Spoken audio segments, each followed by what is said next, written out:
Well, 2,200 Red Cross volunteers have helped with Hurricane Ian relief in the weeks following the storm. And one of those volunteers is from Altoona. Our Courtney Murphy shares her experience. Kathy Keefe had arrived in Florida on October 5th. Her main job has her helping in shelters of Orlando and Daytona, being the word of wisdom and comfort for those affected. I guess to offer hope. We pray, we pray with them, we hug them. But I think the people in the shelters are so positive. They've lost so much, but they're so appreciative of, the cot with the blankets.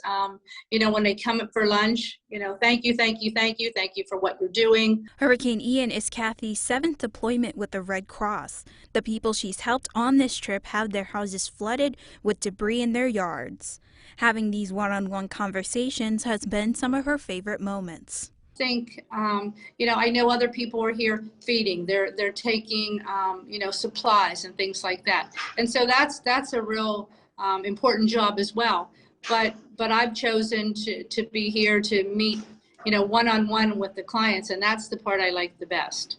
And I've done that in, all of my deployments, and everybody's different. Everyone needs a little something. And that something is a simple task. And there were a lot of those stories where you just help people just do something so simple, or, sit with them at lunch and just talk through what they've been through. She feels that her interactions positively impact someone's recovery. Somebody hugs you who you don't know just because you did something so simple or you made that connection. It is a good feeling. Kathy is coming back to Altoona on Sunday, but she plans on returning to Florida to help real soon. For WTAJ News, I'm Courtney Murphy.